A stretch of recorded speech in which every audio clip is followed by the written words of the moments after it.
They were in that two left lanes. It's gone. It still has some delays back towards 90. It was backed up onto the belt as well, trying to exit on 269. All that's starting to move a little bit. Support comes from Specs Wines, Spirits, and Finer Foods, featuring a selection of tequilas, from sipping varieties to cocktail-ready bottles. Available seasonally at Specs. Details at specsonline.com. Cheers to savings. Weather brought to you by Jams mediator arbitrator Paul D. Claude. 85 for the high, some sun, mainly clouds. 75 for the low tonight. 40% chance of rain for Wednesday. 60% chance you're going to get wet on Thursday. Another cool front on the way. 77 Deer Park, 74 here at U of H. It's KUHF Houston News 88.7. A service of the University of Houston. It's 9 o'clock.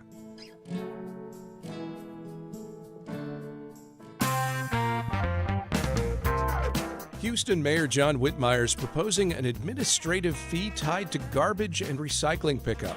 I'm Craig Cohen. Today on Houston Matters, Luke Metzger from Environment Texas weighs in on it. Houston Matters with Craig Cohen is a production of Houston Public Media with support from Baylor College of Medicine. Also this hour, ahead of Tag Houston's State of Mobility Luncheon featuring Mayor Whitmire Thursday, we discuss the state of transportation across Greater Houston. Plus, an area doctor makes his case for how scientific discoveries in public health have helped avert disasters over the years. It's the subject of his new book just out today called The Preventioneers. And we learn why Texas Parks and Wildlife is trying to engage more Houstonians in fishing in certain area lakes. We'll start with a news update from NPR and News 88.7. Stay with us. Live from NPR News in Washington, I'm Corva Coleman. Defense Secretary Pete Hegseth says the ceasefire between the U.S. and Iran is not over. He and the chairman of the Joint Chiefs of Staff, General Dan Kane, held a press conference this morning. They discussed the new U.S. military operation to help commercial ships get through the Strait of Hormuz. Meanwhile, the United Arab Emirates says it came under Iranian drone and missile attacks yesterday. NPR's Daniel Estrin reports from Tel Aviv. After weeks of a ceasefire with Iran, there's been an escalation and concerns about a return to war. The U.S. Navy broke through Iran's blockade of the Strait of Hormuz and escorted 2 American-flagged merchant shipping vessels through. Then the United Arab Emirates says it was attacked by Iran for the first time since a ceasefire was announced a month ago. An Israeli military official told reporters that Israel is closely monitoring the situation and is on high alert. But Israel has not imposed any new emergency restrictions on public gatherings like there were during the height of the Iran war. Daniel Estrin, NPR News, Tel Aviv. Former State Department negotiator and Middle East analyst Aaron David Miller warns that the military situation in the Middle East appears perilous. We could be on the cusp of a serious escalation, largely because I think both sides still believe that they have the power to escalate. Both sides believe that time is still on their side and that the pain threshold of the other is lower. And both have quite different goals. He spoke to NPR's Morning Edition. Stocks opened higher this morning, a day after crude oil prices climbed to their highest level this year. NPR's Scott Horsley reports the Dow Jones Industrial Average jumped about 260 points in early trading. Crude oil prices have come down slightly from their peak on Monday, but the U.S. benchmark is still well above $100 a barrel, and investors are growing nervous that relief could be a long time in coming. Futures contracts for Brent oil to be delivered 6 months from now are still priced above $90 a barrel. Retail gasoline prices in the U.S. continue to climb. AAA says the average price of regular gas rose more than 2 cents overnight to about $4.48 a gallon. China has temporarily halted fireworks production in an area of Hunan province after a deadly explosion at a fireworks factory. China supplies the vast majority of fireworks used in the United States, including for this year's 250th anniversary celebrations. Scott Horsley, NPR News, Washington. Several southern Republican-led states are moving to redraw their congressional districts. This follows the Supreme Court's decision last week on the Voting Rights Act. The High Court gave Louisiana the right to redraw its districts as well. Early voting was underway before the U.S. House races were suspended. Tennessee and Alabama lawmakers have opened special sessions to redraw their districts as well. This is NPR. Support for NPR comes from NPR stations. Other contributors include Jarl and Pamela Moan. focusing on civil liberties, foster youth, public radio, and the arts.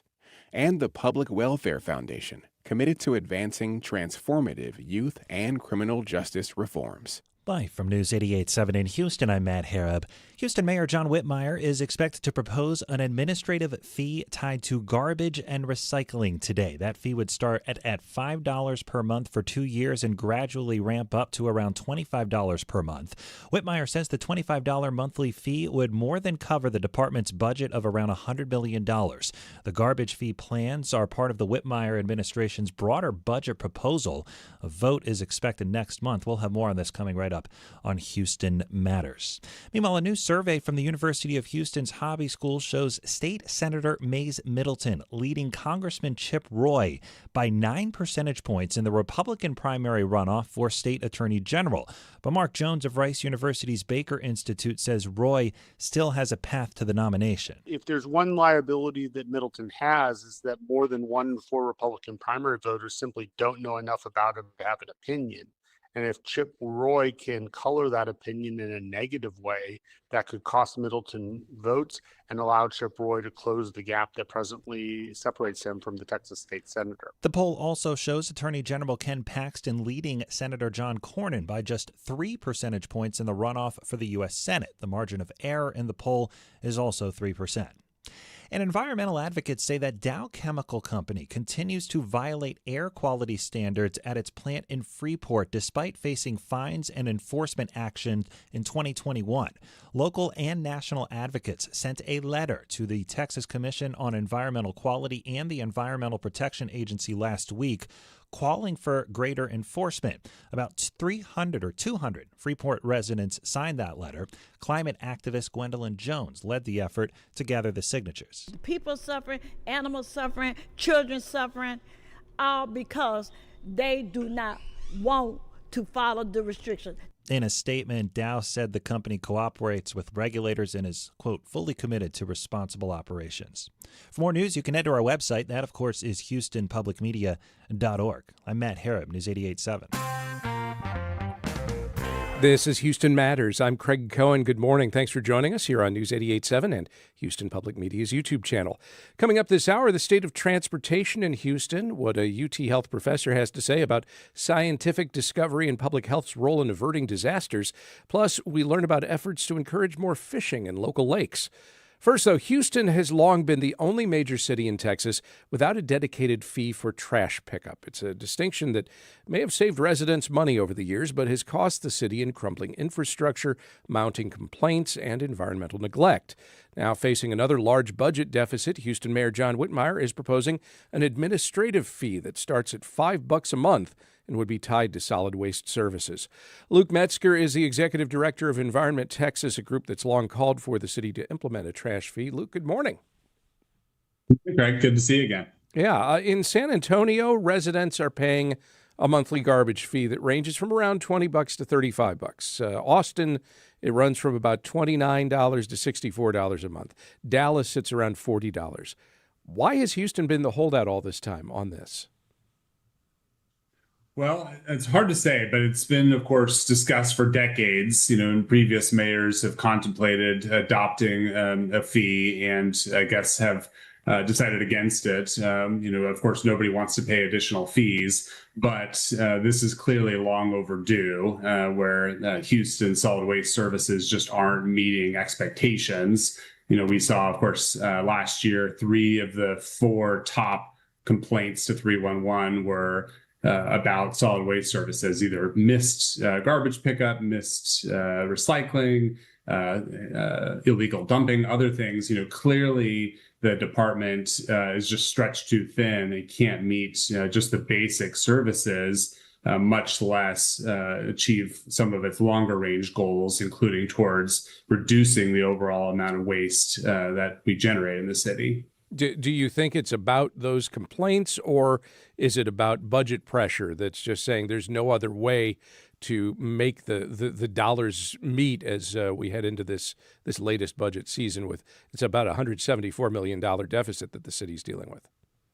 Yeah, I think it's both. I mean, clearly the numbers aren't penciling out right now. The mayor has attempted to improve cost efficiencies and other things, but you can only go so far. And in fact, some of those efficiencies may be contributing to the decline in services, where dozens of solid waste workers took retirements, and so now Houston has just about 400 solid waste workers compared to San Antonio, which has about 600, even though there's about 40,000 fewer homes. And so, clearly the services are a big driver, but then the budget has to be filled somehow. And so by having a dedicated fee for solid waste services, that will hopefully improve services by allowing the department to hire more workers, to buy new trucks, to finish some of the transfer stations for both trash and recycling, and hopefully do other things to help reduce waste. And at the same time, then that'll free up, some of the general revenue from property taxes to, meet some of the deficits right now. So those are some of the practical considerations.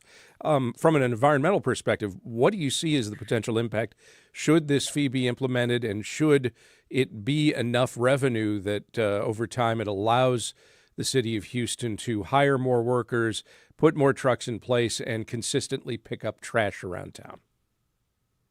Yeah, well, I think just having the revenue will help make sure that basic services are met, but then also to do things like finishing recycling transfer station, which will help make sure that recycling is picked up more frequently and actually makes it ultimately to be processed, to be turned into new goods as people expect when they recycle. Too much right now, there's high contamination rates. Because of the lack of a dedicated recycling transfer station, too much of what we might recycle ultimately might end up in the landfill after all. And so I think just by having dedicated trucks, transfer stations, workers, that could help lead to higher recycling rates. The other thing that is possible with a trash fee is if it's structured as a pay-as-you-throw fee, where people pay less if they have a smaller bin, like we have in Austin, San Antonio, other cities. The studies have shown that encourages people to throw away less, potentially by thousands of pounds per year, because there's a financial incentive to recycle or compost it instead. So if we structure it right, we could also, help reduce waste and increase recycling. And then the final thing, I think is a big benefit potentially for the environment is more revenue will potentially allow the city to abandon some of the deals it has with chemical companies in Houston to do what's called chemical recycling of plastic waste, which is a very polluting process. And what we're urging is the city, instead of doing that, is to double down on traditional mechanical recycling, which is what most of us are familiar with, and helps the environment, not polluting like chemical recycling. I should note, since you brought it up, that this is apparently a flat fee proposal that the mayor is offering up, and that would seem to be discussed and possibly voted on tomorrow in City Council. It sounds like you would really like to see that tiered structure approach instead. But is it worth it to raise that if that debate then once again scuttles the idea of a fee in the first place? I think that having a fee, even if it's not tiered, is a good first step. And a lot of cities, started with just a flat fee and then ultimately moved over to a tiered structure. And so I'm hopeful that once an initial fee is in place and people are familiar and comfortable with it, then we can talk about structuring it in a way that further reduces waste. This proposed administrative fee, which again council could vote on tomorrow, would begin at $5 per month for the first 2 years, then increase by $5 annually until it reaches $25 a month. City officials stress this is not a traditional garbage pickup fee. Does framing it as an administrative fee, does that concern you at all, that ultimately this money could be then applied to other things that have nothing to do with trash pickup or recycling or anything else? That's certainly a danger, and commingling, some of the funds or moving it together with kind of water and sewer. I think there's a potential risk that, money could be used to kind of balance other parts of the budget. But, I know that the mayor's deputy chief of staff has said that the money will help, buy new trucks, help and hire more workers. So they're saying that, this is not just going to be, moving money around, but actually will be used to improve services. And so I'm hopeful that that's true and that they'll move forward with that. We'll, of course, need to watch carefully to make sure that the money is spent wisely. And they might disagree with the characterization of it as commingling with water and wastewater. Under the mayor's proposal, as I understand it, solid waste would be converted into a municipal utility, which is the same model that Houston uses for water and wastewater. This means the fee would allow the city to borrow against projected revenue to purchase more vehicles and fix facilities. That doesn't necessarily mean that money would then go to those other needs. No, that's right. And so, but we've seen, of course, before, whether it's the city or the state level, that, especially during kind of tough budget times, they can use budget tricks in order to move things around. And so I'm not saying that's going to happen. I'm just saying that's something we'll need to watch out for. And I think something that, some council members have expressed concern with. And so, but, what the mayor's saying, what the staff are saying, gives me encouragement that the money will be spent appropriately and will improve services and hopefully allow us to not just fund the basic operation at the levels that people expect, but actually move towards a world-class, waste and recycling system that actually moves us towards a goal that Houston has of zero waste, by 2040. We know that we are too wasteful right now. The recycling rate in Houston is only 16%. That's less than half the national average. That means, too much of our waste or things that could be recovered and reused are instead going to the landfills, causing pollution problems, or being sent to chemical companies to potentially be chemically recycled, very polluting. And so with additional revenue, and so obviously it's going to take time, over the years to get to the levels necessary to just fund the basic operation. But I'm hopeful that over time, we'll actually be able to build a world-class recycling and waste system that we can all be proud of. So bottom line, short term, from your perspective, you're in favor of this as something because it's better than nothing. Absolutely. Yeah. I mean, I think short term, it's, just by getting more trucks, building the recycling transfer station, getting more workers, that's going to mean meaningful improvements in recycling and waste reduction. So even if nothing else happens, this is a positive step for the city. Luke Metzger is the Executive Director of Environment Texas. Luke, thanks very much. Thanks, Greg. Up next, ahead of an annual mobility event, we consider whether Greater Houston's transportation system is anywhere near keeping up with the region's growth and how and where Houstonians want to travel. Stay with us as Houston Matters continues on News 88.7 and YouTube.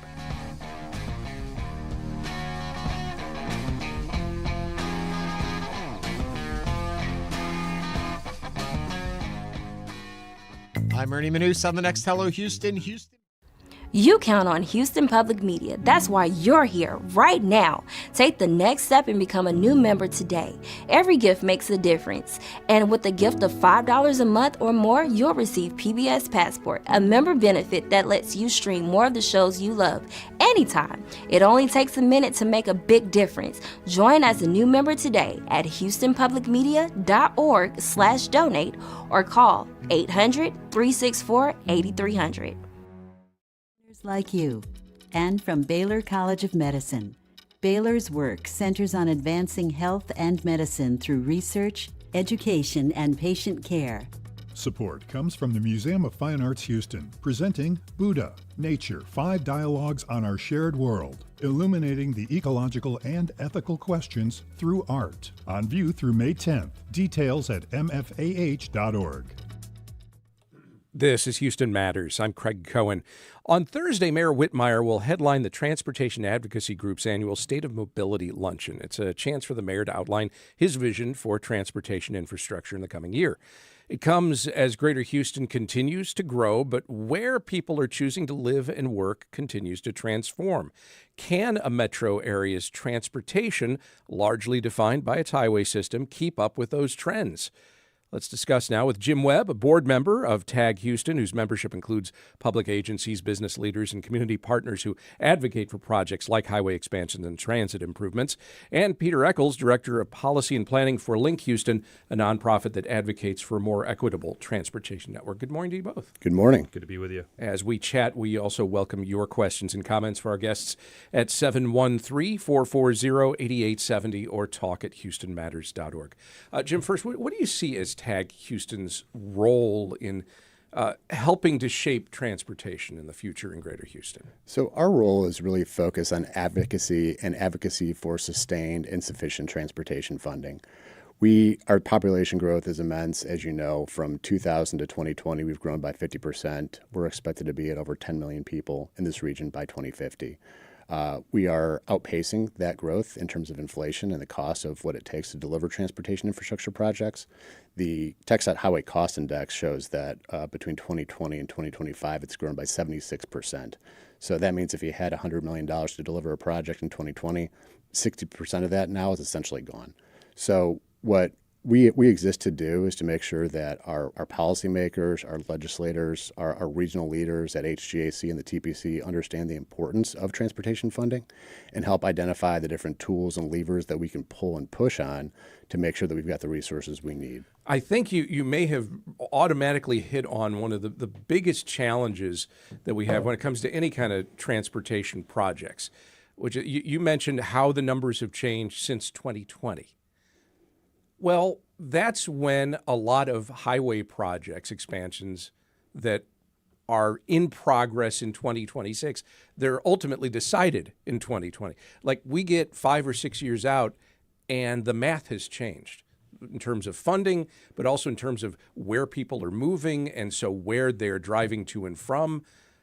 How do you wrangle that? How do you make sure that as you're advocating not for what is happening today, but being able to accurately project what will happen 6 or 10 years out?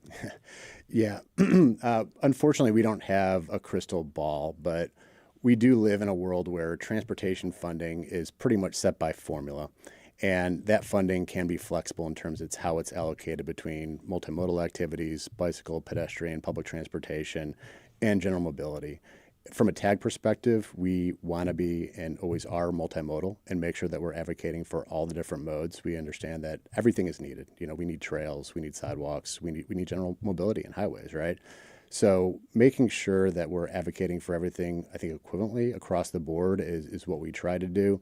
The other thing is with emerging technologies, autonomous vehicles, Uber, Lyft, all these new things.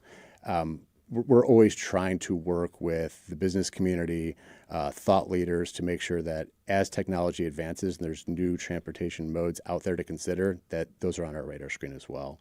As it relates to time and how long it takes to deliver these projects, I mean, you hit it on the head. That time kills in transportation planning. And one thing that I think we can really all do, federally, statewide, regionally, is work to build better consensus and better develop and define our projects so that what we're developing is shovel ready and ready to put in the ground in 1 or 2 years instead of 5 to 10 years. Because when you're looking at a 5 to 10 year horizon, that's when inflation eats your lunch. You've got a cost overrun and you've got a decision. Do you deliver the project with insufficient funding or try to deliver a value engineered project or put the project on pause? And the longer you put that project on pause, the more it's going to cost in another 5 to 10 years. Peter, Link Houston focused specifically on connecting people to opportunity through transportation. When you think about the state of mobility in Houston, what does that phrase mean to someone who doesn't own a car or can't drive? I think that is a different consideration for a large swath of Houstonians, the Houstonians that don't have access to a personal vehicle or the families that share one vehicle among multiple members.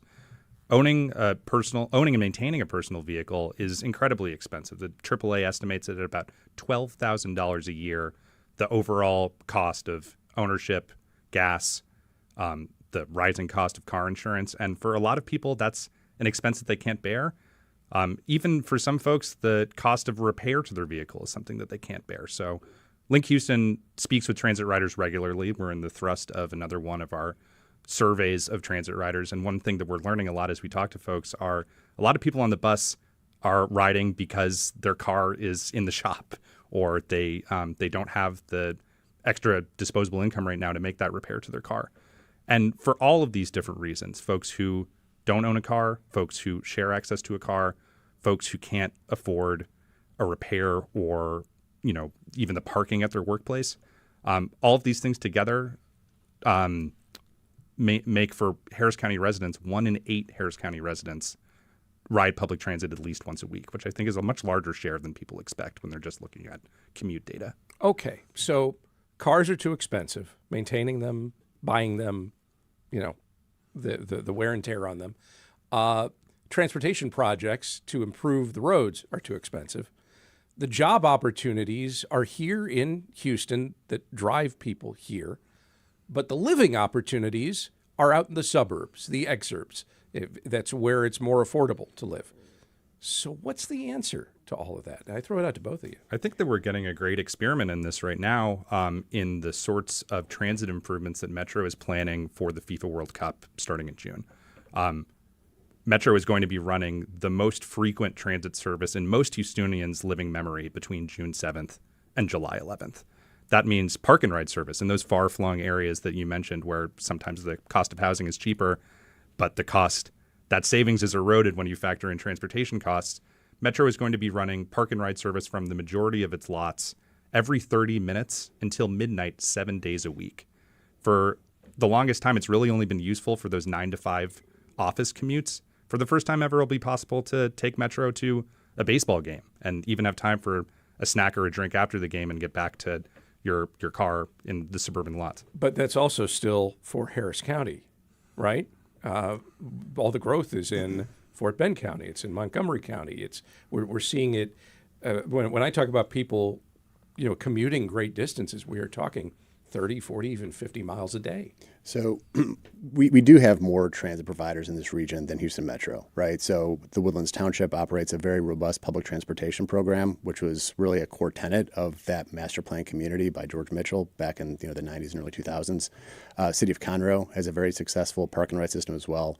Both of those systems will be providing transit service to the FIFA World Cup in addition to what Metro is doing. You've got Fort Bend County Transit. You've also got Island Transit down in Galveston in the Gulf Coast Transit District. All these entities are working together to provide that park and ride service to our major employment hubs. One of the challenges is in the Houston region, we've got a variety of employment hubs between the TMC and downtown and uptown and West Chase and the Ship Channel and everything else, right? So it is a challenging puzzle, but the different partners and parties are working together to do the best that they can. I'll also say that Metro has done an excellent job of trying to keep up with growth because of the Grand Parkway and everything else, with the Katy area park and ride, a new park and ride facility down in Missouri City. Fort Bend County Transit just put one down there as well. So I think while we do get criticized as a region for not having things like commuter rail, we do have, I would say, one of the most robust and successful park and ride programs in the country, using the infrastructure that we have, which is our highway system. Will this always be a challenge, even if the test goes very well during the World Cup? Once World Cup's over, that's not going to be running anymore. Is this something that is just going to always be a problem because, quite simply, Greater Houston, the metro area, is so geographically spread out? You can't avoid it. It's so many people and such a distance. There's only so much you can do in terms of transit when it comes to that. I think we have a pretty sprawling metro area, but we have a lot of different parts of our region, and for each part of our region, it is going to require a different approach. In our most congested part of the region, which is downtown Houston, inside the Loop, we are really running out of space to be moving people solely through single occupancy vehicles. It's a geometry problem. And for those situations, I think that we're going to need to think a little bit more creatively, and creatively means running more frequent public transit, which is viable for a broader range of trips. Is it? Oh, go ahead. I think it always will, though, be a consistent challenge because new employment centers are popping up. Look at Waller, look at Daikin, look at new facilities out there. I mean, I know folks that live in Timber Grove that are commuting out to Waller County now for a job. So the reverse commute pattern is there too. That's difficult to serve from a transit perspective. Look at Bridgeland and look at what's going out there with the Toro facility and everything else and the jobs that is going to create. So it is always going to be an evolving puzzle. But I think that with good planning, good advocacy, we'll get there eventually. Is part of the math here that we should stop trying to play whack-a-mole with transportation projects to meet these patterns of where people work and live and figure out other ways to convince people to try and work and live in roughly the same areas? So, you're out in Katy, live and work in Katy. You're here in the city of Houston, live and work in the city of Houston, and so forth. I think in a city without zoning and without strict land use controls, it is very difficult to, and in Texas in general, right? It's very difficult to tell people where they can live, where they can work, and what they can do. I think that what we can do at the regional level is really make sure that we're connecting our employment centers with our transportation system. Our model is up to date and includes all the projections for employment and population, and to make sure that we're developing and funding the right projects at the right time, just for the benefit of the region, not just one specific locality. Peter, we've seen, we talk about, the city of Houston compared to other cities. We've seen a lot of movement towards more walkable cities, more bikeable cities and neighborhoods. Certainly, Houston is better than it was, say, in the 1990s on that front, big picture. But in recent years, under Mayor Whitmire, the city has reversed some road projects to benefit drivers more. Has it become more of a challenge to advocate for hiking and biking in the city over the last couple of years? I think we've talked about on this show before the frustrations that we have about the city refusing to provide these options that really can help build a lot more flexibility in people's lives, whether that's walking, biking, improve public transit, improve safety on our roadways.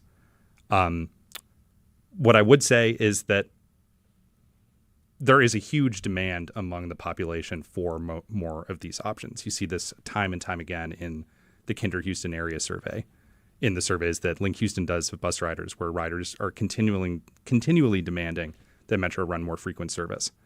And I would just point to the improvements that are going to be made in time for the FIFA World Cup as a opportunity for people to really lean into that and take advantage of them, to try out a new habit. And if you like it, then I think that that's something that you should advocate for to continue. Jim, I bring it up because, well, the mayor's going to be speaking at the TAG Houston Luncheon, as is, the case each year. What do you want to hear from the mayor about that and about anything related to mobility? I think that I don't know about what I want to hear, but I think what we will hear about is his vision and his priorities for transportation, which to me is pretty clear if you drive around Houston. I think that's about basic infrastructure, state of good repair, making sure our roads are in solid condition. He's been very invested and excited about new sidewalk programs and partnering with entities like TERS and management districts to build more sidewalks and focus on, again, basic pedestrian connectivity.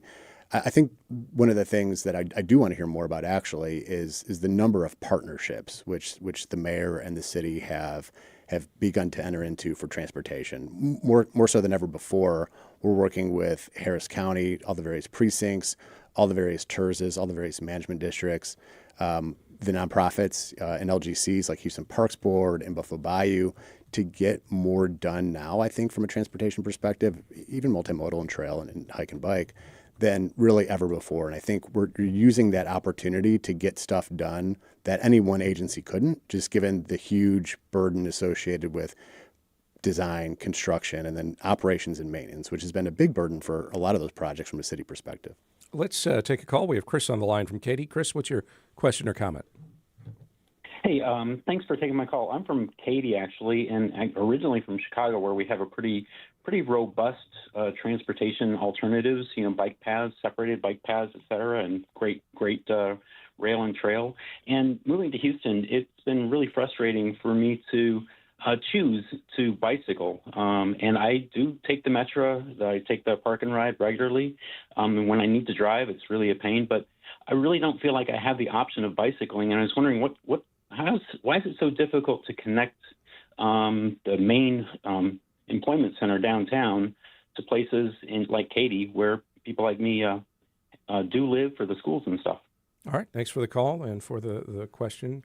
Peter, any thoughts? I think that this listener mentions a pretty commonly held sentiment among Houstonians is, why isn't this option available to me? I can see the route that it would take, and still it feels like I'm taking my life into my hands, riding my bike on some of these dangerous streets with serious speeding problems and without good facilities. On the other hand, downtown, if you meant downtown Houston to Katy, that's 30 miles. I think that that's a long way, but there's lots of low-hanging fruit of places where our public agencies have some easy options to provide to people. I think it's also where you are and where you're coming from. So, for example, if I'm coming from the Heights to downtown, very doable, very possible. Existing trail network, there's the MKT, there's Nicholson, there's the Bayou system. We're continuing to build that out as part of Buffalo Bayou East.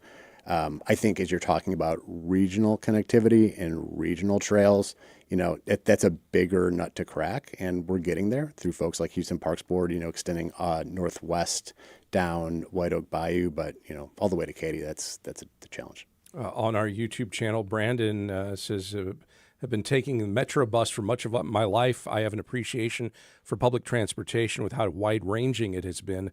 As more people want to come to Houston," he asks, "can the system keep up?" I'm very encouraged by the preparations that Metro has been making for the World Cup, not just for the visitors who will be coming here, but for everyday Houstonians. Regular Houston life is not going to let up while the FIFA World Cup is in town. We're still going to have ball games. We're still going to have the 4th of July. And I think that's going to be a period of time where most Houstonians are going to want to leave the car in the driveway and to try out a new habit that is going to be easier than ever to choose. And I think one of the challenges for transportation or transit specifically in Houston has always been density, right? And as we grow more, there's sort of a misnomer that the high growth areas are only the suburbs and the exurbs. That's not the case. If you look at the densification of the Heights, of Midtown, of Montrose, of near northwest part of Houston, it's growing, it's expanding rapidly.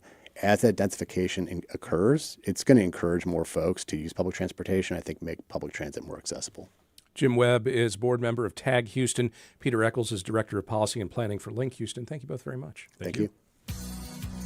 Just ahead, response to the COVID pandemic in 2020 led some to question the wisdom of public health officials and the medical community at large. UTHealth's Dr. Barry Davis argues they've helped us all prevent many other major health disasters. He makes his case as Houston Matters continues on News 88.7 and YouTube.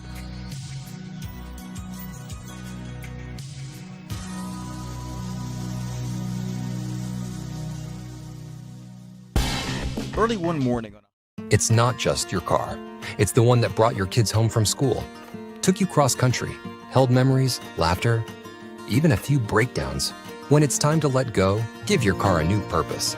Donate it and turn memories into meaningful support for this station. Plus, you'll enjoy free and easy pickup, potential tax benefits, and a simple donation process. Your gift supports the programs you and your family love. Donate today and help keep public media strong. Call or donate online. Attorney Sylvia Mayer, providing in-person and video conference arbitration and mediation services. More information available at smayerlaw.com. Get support from members like you and from electricityplans.com, helping Houstonians find electricity plans based on home energy usage and rate comparison, enrollment details, and more. Electricityplans.com. Mid-80s for the high, 76 right now. It's News 88.7.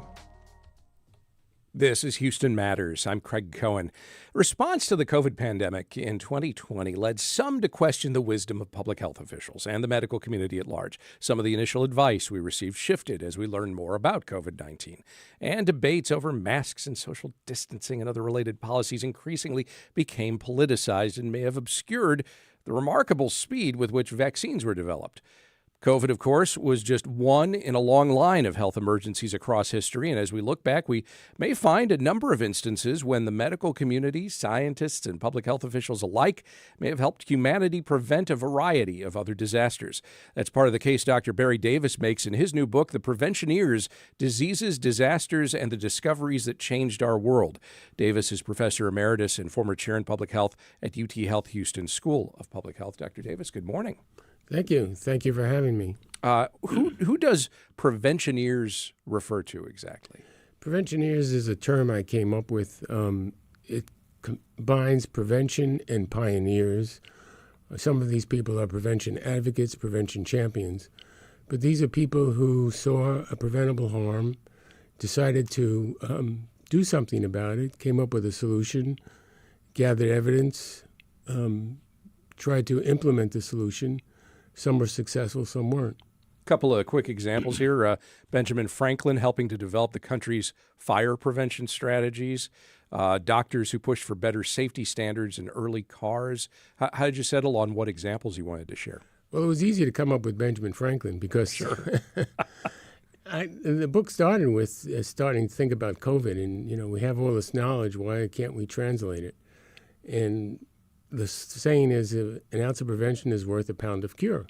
And Franklin wrote that. He wrote it anonymously in a letter that he wrote to himself, because he did that all the time. He was a publisher. He owned the Pennsylvania Gazette. But he wanted to emphasize fire prevention. And he was exposed to that at an early age. When he was at the age of 5, there was a huge fire in Boston. It came within a block of his house. So in that way, I think he had that with him for the rest of his life. He lived in London, which had the Great Fire in the in 1666. And then he lived in Philadelphia, where they had a huge fire in 1730. And he lived near these fires.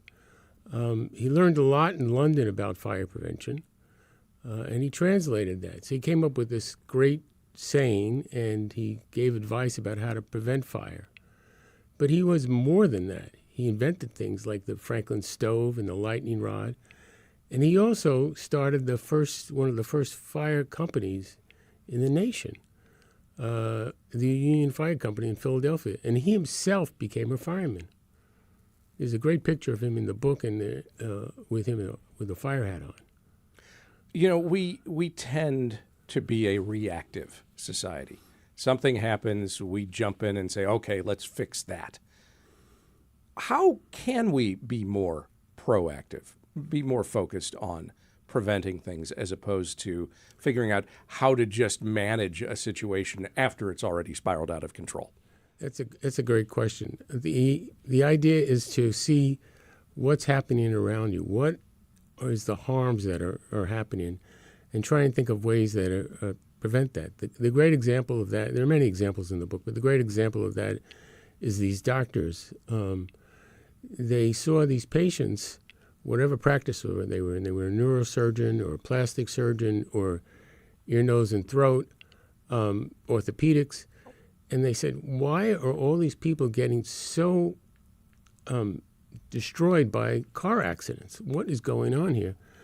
And they realized that it was the design of the car. Yeah, sure, people get into accidents, and a lot of the times it's the fault of the people, but why the devastation from the injuries? And they realized that something could be done by just trying to redesign the cars. And they became huge advocates for this. One of the doctors in the book redesigned his dashboard.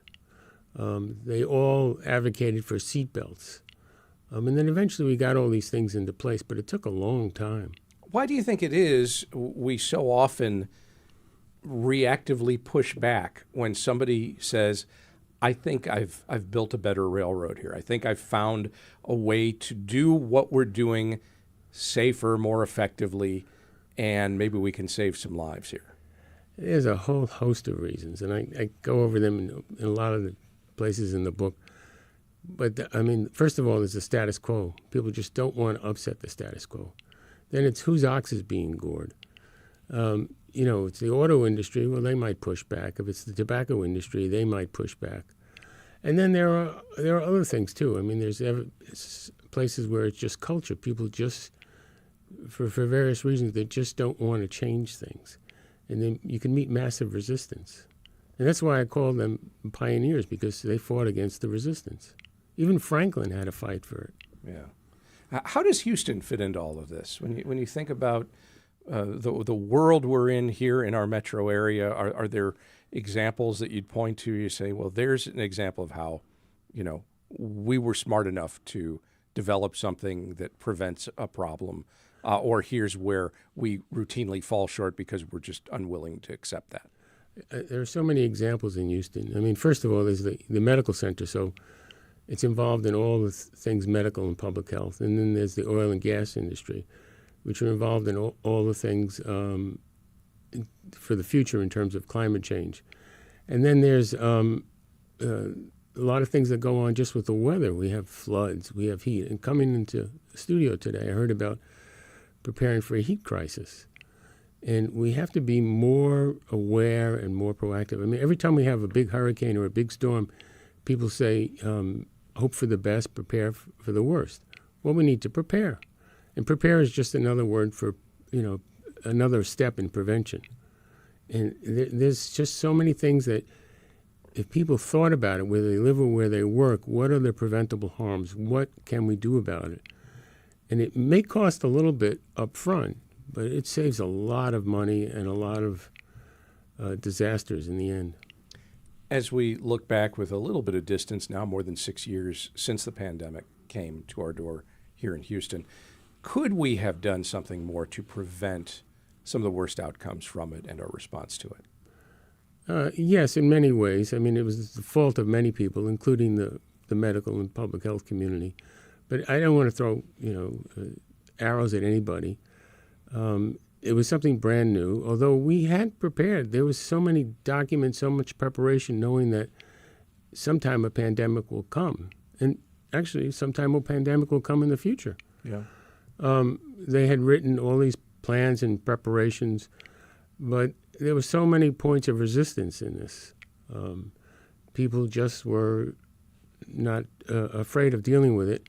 And also the medical community needed a little bit better job of preparing the public. On the other hand, there was a lot of misinformation going around. And we needed the leaders, maybe even the political leaders, to have tamped that down, and that didn't happen. Does politics and our modern method of communication, which is everything all the time to everyone, usually screamed online, is all of that making it that much harder to gear our society towards being more preventative? Yes and no. I mean, on the one hand, these are great methods of communication, and you can get something out, and you can use this stuff to help prevent things. On the other hand, there's all this misinformation. And there are a lot of people that are trying to work on trying to prevent misinformation. This is a whole area of science to prevent misinformation. It's difficult, but it's very important work. We need to be able to prevent things from happening that are just bad. And if the effort is put in, as I said before, it'll cost a little bit, but it'll save money and lives and health in the long run. Dr. Barry Davis is Professor Emeritus and former Chair in Public Health at the UTHealth Houston School of Public Health and the author of The Preventioneers, Diseases, Disasters, and the Discoveries That Changed Our World. Dr. Davis, thank you very much. Thank you, Craig. And still to come, why there's an effort underway to encourage more fishing in some local lakes. Stay with us as Houston Matters continues on News 88.7 and YouTube.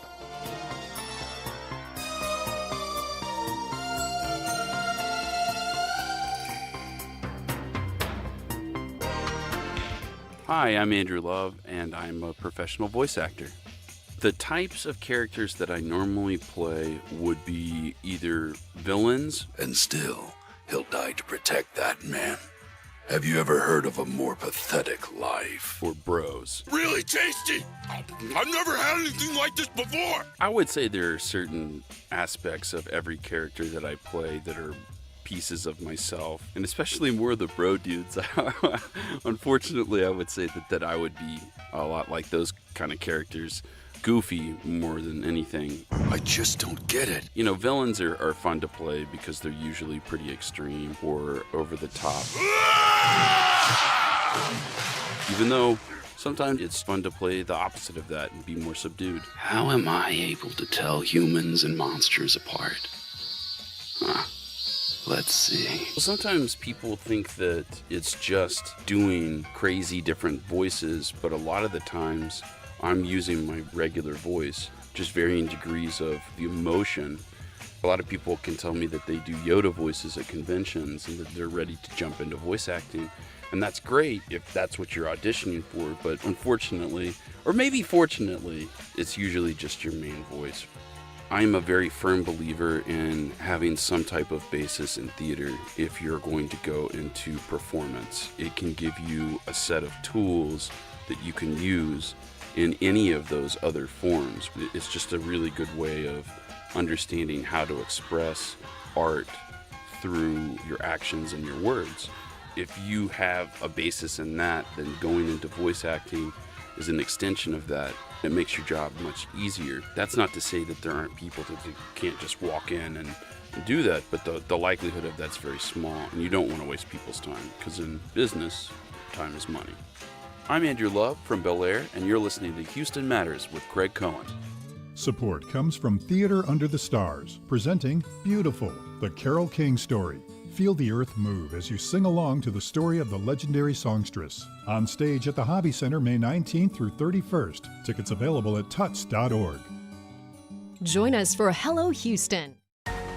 We know you value Houston Public Media. That's why you're watching right now. So take the next step and become a new member of the station you rely on. Every gift makes a difference. And what matters most right now is supporting the station that brings you the news and information you rely on. It only takes a minute to make a big difference. So join as a new member today at houstonpublicmedia.org/donate or call 800-364-8300. It's intended to serve Houston after the final match. Metro provides bus, rail, and paratransit service and continues mobility enhancements across the region. More at ridemetro.org/Metro now. Fishing season is casting off across Greater Houston, and 4 local lakes have been stocked with catfish as part of the Texas Parks and Wildlife Department's Neighborhood Fishing Program. Mike Gore is a fisheries technician with Texas Parks and Wildlife. Mike, good morning. Welcome. Morning. How are you? I'm all right. And yourself? I'm doing good. What is the purpose of the Neighborhood Fishing Program? Purpose is to get people out fishing and give them more opportunity to go fishing. We've established these lakes in a metropolitan area and gets high utilization. We stock it every 2 weeks with fish throughout the year. From April through October, we do catfish, and in the wintertime, we do rainbow trout. And so we kind of give people a different opportunity to catch something they don't usually get to catch. Why those fish, though? Catfish, they're easier to grow. And, we can feed those fish in the hatchery and grow them out. And the NFP program, the Neighborhood Fishing Program, we grow them out to we try to do an average of about 12 inches, which is a good eatable size. And the rainbow trout, we get them from other states with an in-kind. We work with them and give them fish, and then they give us fish. And they are good hatchery growing fish also. All right, so you've stocked catfish in lakes at Burt Crenshaw Park in Pasadena, Correct. Community Park Lake in Missouri City, Herman Little Park in Spring, and Mary Jo Peckham Park in Katy. That's correct. Why those specific lakes? We try to spread them out throughout the Houston area so people don't have to travel as far from their home to go fishing. And we've done evaluations to look at where people are going and the high utilization areas. So place fish where the fishers That's correct, are. yes. How does stocking lakes impact the local ecosystem? Is there any concern that you suddenly have a larger population of catfish in a lake? Is that going to affect other animals? We have the catfish both fish, they get utilized a lot. It's a put and take fishery, meaning that we put them in and people fish them out. And just to give you an idea, we have a pond in College Station, Central Park. And the fish, we did our evaluation there, and over half the fish are taken within the first weekend. And so, a lot of people utilize those fish to take them home and eat. All right. So to the fishing itself, do you need a license? You need a license if you're 17 or older. If you're under 17, you do not need a license to fish. But if an adult is going out with a kid and they're going to help the kid out, if they're going to touch the pole, they're going to need a license. What is the easiest way for somebody brand new to fishing to get started? What do you recommend? Well, going out and going to these NFP lakes, great opportunity. You know, you got fish that you're going to be able to fish for every 2 weeks. You know they're there. Yeah. And, you know, we do have other lakes throughout Houston that we do stock, and they usually only get stocked once a year with fish, but this is every 2 weeks. Is there a better time of day or day of the week to do this? Mornings are usually the best. Evenings are okay.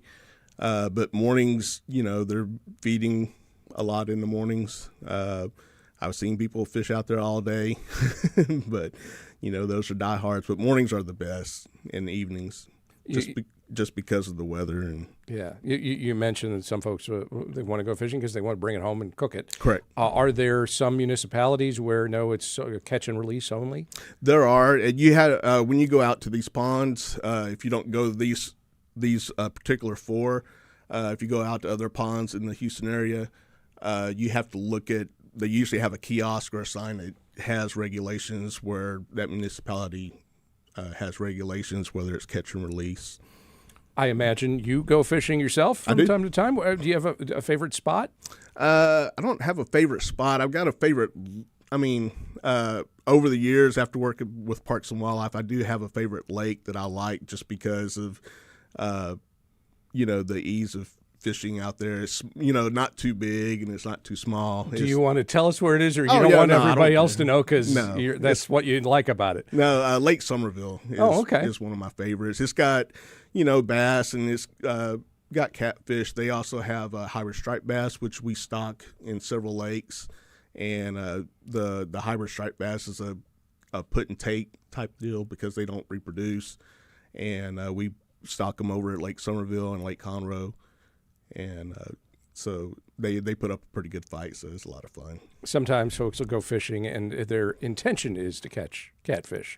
But what ends up on the line is something unusual.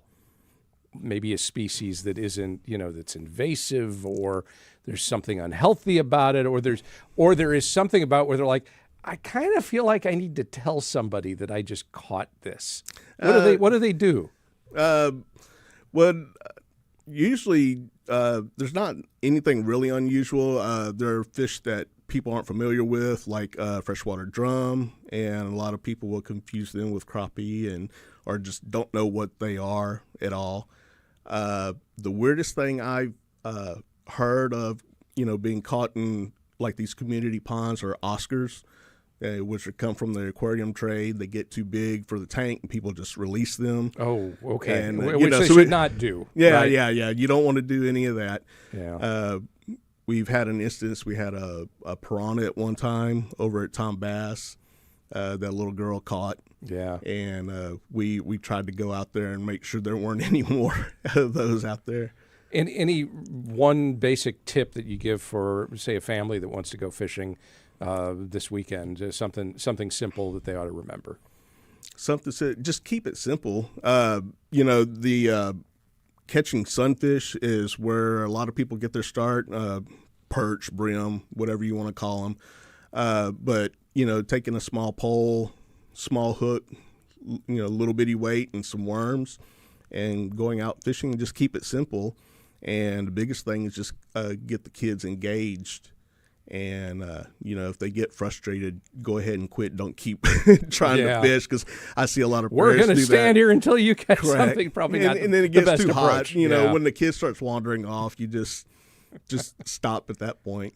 Mike Gore is a fisheries technician with Texas Parks and Wildlife. Mike, thank you very much. Okay, thank you.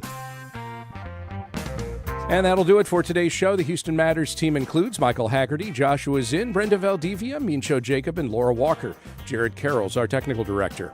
On tomorrow's show, the latest developments in politics in our regular Wednesday political roundup. We'll also bring you this month's installment of The Full Menu. I'm Craig Cohen. Join us tomorrow for those and other Houston Matters.